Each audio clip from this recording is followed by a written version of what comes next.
અને જૂનાગઢ મહાનગરપાલિકા સંચાલિત ટાઉન હોલ છેલ્લા 1 વર્ષથી બંધ હાલતમાં જોવા મળી રહ્યું છે।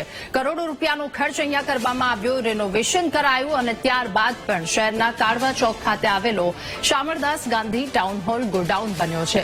રિનોવેશન માટે 4.5 કરોડ રૂપિયા ખર્ચાયા છતાં શહેરની જનતા માટે ટાઉન હોલ એક સપનું બની ગયું છે। હજુ નવા બજેટમાં 12 કરોડનો બીજો નવો ખર્ચ ટાઉન હોલ બનાવવાની જોગવાઈ કરવામાં આવી છે। આ ટાઉન હોલમાં ભ્રષ્ટાચાર થવાની આશંકાએ જૂનાગઢના ધારાસભ્યએ પણ જબરો વિરોધ નોંધાવ્યો હતો। મુખ્યમંત્રી ભૂપેન્દ્ર પટેલે પણ આ ટાઉન હોલ મુદ્દે ટકોર કરી હોવા છતાં મહાનગરપાલિકાના સત્તાધીશોના આંખ આડા કાન કરવાના પરિણામે ટાઉન હોલનું ભંગાર રાખવાનું ગોડાઉન બની ગયો છે। ત્યારે સ્ટેન્ડિંગ કમિટી ચેરમેને ટાઉન હોલ જર્જરિત હોવાથી સ્ટ્રક્ચર સ્ટેબિલિટી રિપોર્ટની રાહ જોવામાં આવી રહી હોવાની અને ત્યાર પછી રિનોવેશનનો નિર્ણય લેવામાં આવશે તેવું જણાવ્યું હતું। હાલ જે ટાઉન હોલ છે એનું આપણે જોઈએ કે અગાઉ 4.5 કરોડના ખર્ચે રિનોવેશન કરવામાં આવ્યું, જ્યારે આપણે જોઈએ કે 4.5 કરોડમાં ટાઉન હોલ નવો બની જાય, એને બદલે 4.5 ત્યારે પણ ભ્રષ્ટાચાર આપણે જોઈએ કે ધારાસભ્ય અત્યારના હાલના છે એને પણ વિરોધ કર્યો છે ભાજપના, તો એ બાબતે ઘણી બધી તમામ સમિતિઓ બની પણ હજી સુધી એનું કઈ થયું નથી। ઉલટાનું પાછું એમાં 1 કરોડ રૂપિયા નાખી અને એસી એમાં ફીટ કરવામાં આવે। મુખ્યમંત્રી જાહેર મંચ ઉપરથી ટાઉન હોલમાં જ આ લોકોને ટકોર કરી હતી કે ભાઈ આમાં ક્રાઉડ છે, ક્રાઉડ કમિશનરે કીધું ક્રાઉડ છે, તો એસી ને બાબતે કીધું કેટલી બધી ગ્રાન્ટો મોકલી છે, તમે લોકો કરો છો શું? આવી રીતના મુખ્યમંત્રીએ પણ ટાઉન હોલ બાબતે ટકોર કરી હતી। આવી રીતના ભ્રષ્ટાચારી હજી બીજો ટાઉન હોલ બનાવવો છે 12 કરોડના ખર્ચે। એક છે એ જનતાને ઉપયોગી નથી થતો, એમાં કચરા ટોપલીઓ પડી છે, તો બીજો બનાવવો છે તો એની શું હાલત થાય? એને મેન્ટેનન્સના પૈસા નથી આ લોકો પાસે, મેન્ટેનન્સ કરવાની અત્યારે જોઈએ સ્વભંડોળની હાલત પણ ખરાબ છે। 4 કરોડના ખર્ચે એના રિનોવેશન નું કામ કર્યું હતું, પણ કોઈ જર્જરિત મિલકત થઈ જાય, ખૂબ જૂની હોય તો એ મેન્ટેનન્સ વધુ માગે। આ કરવા છતાં પણ એનો અમુક ભાગ છે એ ખૂબ જ આપણે જઈને જોઈ શકીએ કે ત્યાં પોપડા ખરે છે, ત્યાં આગળ મતલબ જવું એ મતલબ ત્યાં જઈને બેસી અને કોઈ કાર્યક્રમ કરીએ તો કોઈ જાનહાનિ થાય એવો આપણને ભય લાગે છે।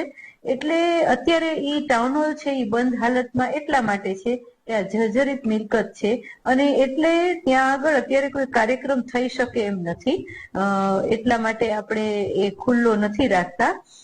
અને એક સ્ટ્રક્ચર સ્ટેબિલિટી રિપોર્ટ છે સુરતની SVNIT છે એની પાસેથી મગાવવામાં આવ્યો છે કે આ સુરતની સંસ્થા છે સ્ટ્રક્ચર સ્ટેબિલિટી રિપોર્ટ આપે એ પછી એનું શું કરવું એ અમે લોકો નક્કી કરશું।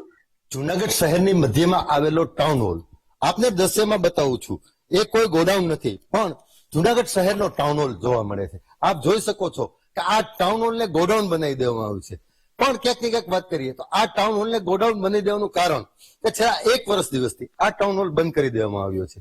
ટાઉન હોલ બંધ કરતા પહેલા થોડા સમય પહેલા જ 4.5 કરોડ રૂપિયા આ ટાઉન હોલની અંદર રિનોવેશનના ખર્ચ કરવામાં આવ્યો હતો, પણ ક્યાંક ને ક્યાંક શાસક પક્ષો અને અધિકારીઓની મિલીભગતથી આજે ટાઉન હોલનું રિનોવેશનનો જે ખર્ચ કરવામાં આવ્યો છે તેને છુપાવવા માટે કે કોઈ પણ કારણોસર આ ટાઉન હોલ બંધ કરી દેવામાં આવ્યો છે।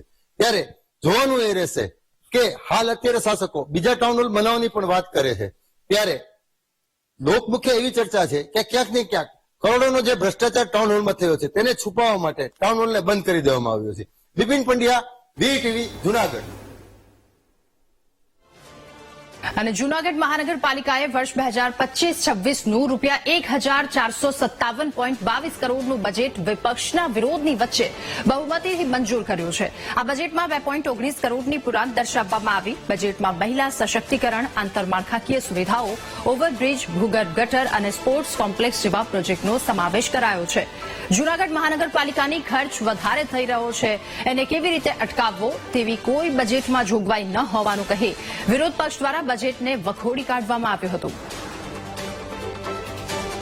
સૌનો સાથ, સૌનો વિકાસ અને સૌનો વિશ્વાસ અને સૌના પ્રયાસના સૂત્રને ચારિત કરતું 25-26નું જૂનાગઢ મહાનગરપાલિકાનું બજેટ।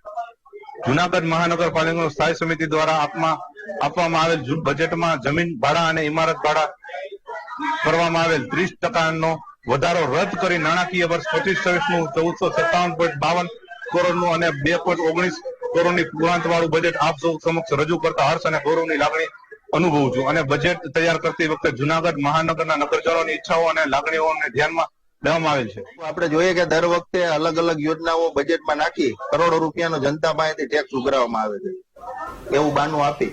જ્યારે આપણે જોઈએ કે શાસક પક્ષ જનતાના સામાન્ય કામો કરવામાં પણ ઊણો ઉતરો છે. આપણે જોઈએ કે ક્યાંય સોસાયટી વાઇઝ ક્યાંય સફાઈ નથી થતી. સફાઈના એવડા પ્રશ્નો છે, પાણીના એવડા પ્રશ્નો છે, નિયમિત પાણી મળતું નથી લોકોને. આપણે જોઈએ કે ઓવરબ્રિજ થી માંડી અલગ અલગ કામો છે એ હજી પેન્ડિંગ છે. ભૂગર્ભ ગટરના કામો પૂર્ણ નથી થયા. હજી ભૂગર્ભ ગટરની કેટલી કામગીરી બાકી છે.